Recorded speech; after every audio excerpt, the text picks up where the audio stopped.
Assalamualaikum warahmatullahi wabarakatuh.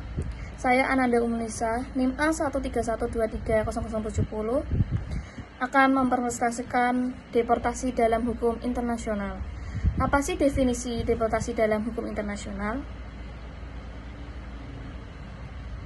Dan yang pertama yaitu pengertian deportasi atau pengusiran adalah tindakan negara untuk memaksa warga negara asing meninggalkan wilayahnya, meskipun merupakan hak kedaulatan negara untuk mengontrol perbatasan dan penduduknya. Deportasi diatur oleh hukum internasional untuk melindungi hak asasi manusia. Selanjutnya, ada dasar hukum dan prinsip. Yang pertama, prinsip non-refoulement. Prinsip ini tercantum dalam Konvensi Pengungsi 1951 dan Konvensi tentang Pemiksaan dan Perlakuan atau hukum lainnya yang kejam, tidak manusiawi atau merendahkan martabat manusia.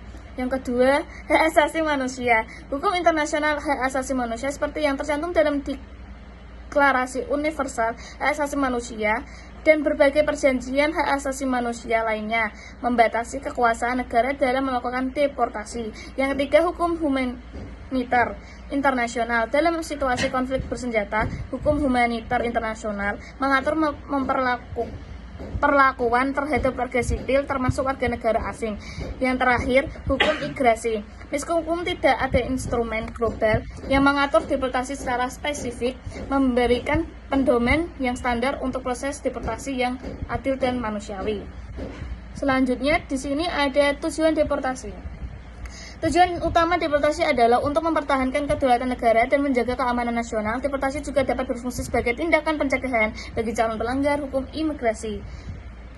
Lalu ada prosedur deportasi. Yang pertama, identifikasi dan penahanan. Individu yang akan dideportasi diidentifikasi biasanya karena pelanggaran hukum imigrasi atau kejahatan. Yang dua, proses hukum. Proses hukum akan dimulai yang bisa meliputi pemeriksaan imigrasi, sidang pengadilan imigrasi, dan kesempatan untuk mengajukan banding. Yang ketiga, putusan pengadilan. Pengadilan imigrasi akan memutuskan apakah individu tersebut hanya diperbatasi. Yang terakhir, pengusiran. Jika putusan deportasi tidak tepat, tetap, individu tersebut akan diusir dari negara tersebut. Selanjutnya, ada implementasi dan proses praktik. Identifikasi dan penahanan. Otoritas imigrasi mengidentifikasi individu yang akan deportasi, biasanya karena pelanggaran hukum imigrasi atau kejahatan. Yang kedua, proses hukum. Individu berhak atas proses hukum yang adil termasuk kesempatan dan mengajukan banding dan bantuan hukum.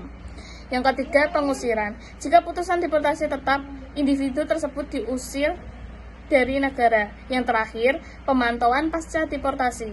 Beberapa negara menerapkan pemantauan pasca deportasi untuk mengatasi individu tersebut tidak kembali secara ilegal. Selanjutnya, di sini ada tantangan dalam deportasi, yaitu ada yang pertama ada hak asasi manusia, kedua logistik dan biaya, ketiga keamanan publik, keempat dampak sosial dan ekonomi, terakhir identifikasi dan verifikasi. Lalu di sini juga ada contoh kasus. Yang pertama yaitu pelanggaran hukum imigrasi.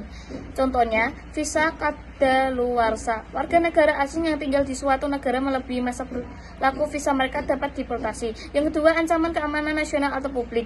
Contohnya terorisme. Individu yang terlibat dalam aktivitas teroris atau yang dianggap sebagai ancaman bagi keamanan nasional dapat dideportasi. Yang terakhir, alasan lainnya yaitu contohnya pelanggaran kesehatan masyarakat.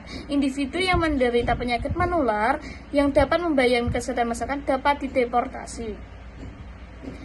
Yang terakhir, kesimpulannya dari semuanya yaitu deportasi dalam hukum internasional adalah pengusiran paksa warga negara asing dari suatu negara meskipun merupakan hak kedaulatan. Deportasi dibatasi oleh prinsip non-refoulement dan hak asasi manusia.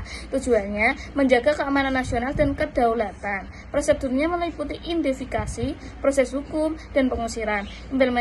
Implementasinya menghadapi tantangan logistik, biaya, dan dampak solusi serta perlunya mengorbankan hak asasi manusia. Kasus umumnya meliputi pelanggaran imigrasi, ancaman keamanan, dan masalah kesehatan masyarakat. Sekian dari saya, terima kasih.